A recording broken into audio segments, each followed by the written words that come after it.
Hello दोस्तों, आज गौतम अदानी का नाम एशिया के सबसे रिचेस्ट पर्सन की लिस्ट में टॉप पर है और वर्ल्ड की रिचेस्ट पर्सन की लिस्ट में टॉप 10 में है। भारत के सबसे रिचेस्ट पर्सन अंबानी को पीछे छोड़ आज अदानी आगे ही बढ़ते जा रहे हैं। लेकिन एक मिडिल क्लास फैमिली का बच्चा आज वर्ल्ड के टॉप 10 रिचेस्ट पर्सन की लिस्ट में शामिल हुआ तो कैसे हुआ? क्या ऐसा किया कि उसका बिजनेस आज विश्व की बुलंदियों को छू रहा है और आज बिजनेस में अदानी ग्रुप का डंका पूरे विश्व में बज रहा है। लेकिन ये हुआ कैसे? तो ये सब कुछ हम इस वीडियो में देखने का प्रयास करेंगे। तो चलिए दोस्तों, शुरू करते हैं हम आज का वीडियो। नॉलेज इनबॉक्स में आपका स्वागत है। दोस्तों, क्या ऐसा किया जो अदानी विश्व के टॉप 10 में चले गए? ये सब कुछ आपको जानना है तो वीडियो के एंड तक आप हमारे साथ बने रहिए।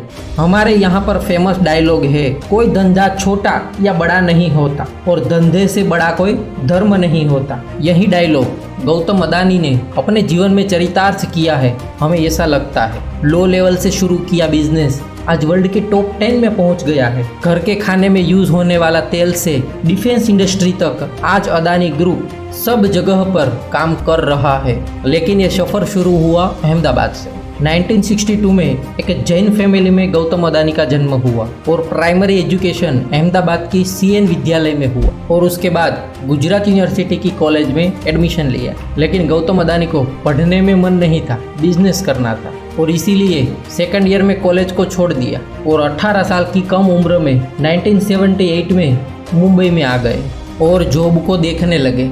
ऐसे में ही महिंद्रा ब्रदर्स के वहाँ पर डायमंड शॉटर का काम मिल गया। 3 साल तक वहाँ पर जॉब किया। लेकिन गौतम अदानी का मन तो जॉब में नहीं था, उसे तो कुछ बिजनेस करना था। हमारे यहाँ पर कहा जाता है कि गुजराती लोग बिजनेस ही करते हैं और ऐसे ही गौतम अदानी ने जॉब छोड़ दी और मुंबई में डायमंड ब्रोकरेज का काम शुरू किया। लेकिन यहाँ पर बड़े भाई ने उसी टाइम में चीज़ों को लपेटने वाला प्लास्टिक, उसका मैन्युफैक्चरिंग का काम शुरू किया और इसीलिए गौतम को मुंबई से अहमदाबाद वापस बुला लिया। लेकिन ये धंधा चल नहीं रहा था क्योंकि यहाँ पर सबसे बड़ी प्रॉब्लम थी प्लास्टिक के रॉ मटेरियल्स की। कंपनी को 20 टन पीवीसी की ज़रूरत पड़ती थी, लेकिन वो इंडिया में इजीली अवेलेबल नहीं था और इसीलिए 1988 में प्लास्टिक के ग्रेनुल्स इंपोर्ट करना शुरू किया और अदानी एक्सपोर्ट लिमिटेड शुरू किया, जो बाद में अदानी एंटरप्राइज लिमिटेड बन गया था। ये company plastic, chemicals and petroleum products, काफ़ी सारी चीज़ें इंपोर्ट और एक्सपोर्ट करती थी।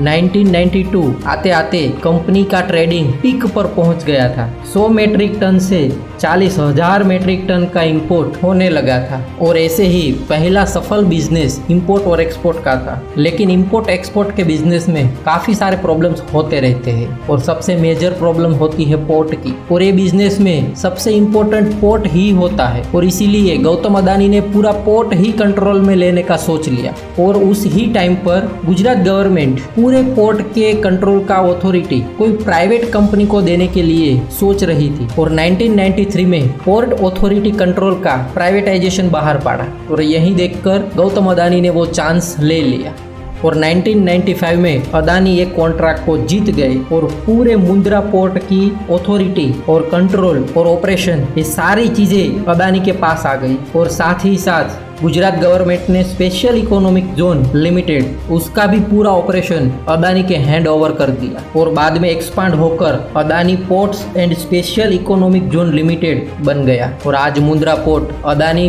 ग्रुप का सबसे बड़ा हब है। और साथ ही साथ पावर जनरेशन में भी अदानी ने जाने का सोच लिया था और इसीलिए 1996 में अदानी पावर की शुरुआत की और थर्मल पावर प्लांट मुंद्रा में शुरू किया और ये थर्मल पावर प्लांट कोयले से चलता था और इसीलिए स्वाभाविक है यहाँ पर कोयले की जरूरत पड़ेगी और ये देखकर पूरी कोल माइन को ही खरीद लिया। अब ये कारमाइकल कोल माइन जो खरीदी वो ऑस्ट्रेलिया के क्वींसलैंड में थी और वहाँ के पोर्ट से कोयला लाना पड़ता था, तो वहाँ के पोर्ट पर काफ़ी प्रॉब्लमें रहती थी और ये देखकर ऑस्ट्रेलिया का एबोट पॉइंट पोर्ट वो खरीद लिया। बाद में कोई प्रॉब्लम ना हो ऑस्ट्रेलिया से इंडिया तक की, क्योंकि पूरी चेन ही अदानी ने खुद की कर ली, माइन से थर्मल पावर प्लांट तक की। और ऐसे ही अदानी को जो बिजनेस मिलता गया वो बिजनेस मन लगाकर करते गए और ऐसे ही 1999 में विलमार के साथ हाथ मिलाकर एग्री बिजनेस में कदम रखा और फॉर्च्यून ग्रुप की शुरुआत करी। आज फॉर्च्यून ग्रुप खाने का ऑयल, दाल, चावल, चीनी जैसे दर्जनों से भी ज़्यादा चीज़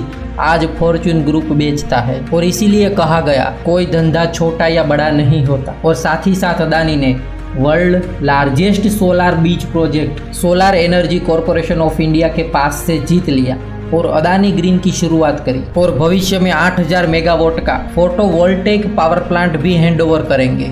और ये सब देखकर 2017 में सोलार पीवी पैनल बनाने का काम भी शुरू कर दिया। और साथ ही साथ इंडिया के 7 एयरपोर्ट अहमदाबाद, जयपुर, बेंगलुरु, गुवाहाटी, लखनऊ और तिरुवनंतपुरम, ये सारे एयरपोर्ट के कंट्रोल और ऑपरेशन की पूरी अथॉरिटी आज अदानी ग्रुप के पास है। और मुंबई इंटरनेशनल एयरपोर्ट का 74% स्टेक अदानी के पास है। और 2015 में डिफेंस मैन्युफैक्चरिंग में भी अदानी ने एंटर कर लिया है। अदानी एच कोनेक्स के साथ टाई अप करके पूरे इंडिया में डेटा सेंटर डेवलप करेंगे और ऑपरेट करेंगे।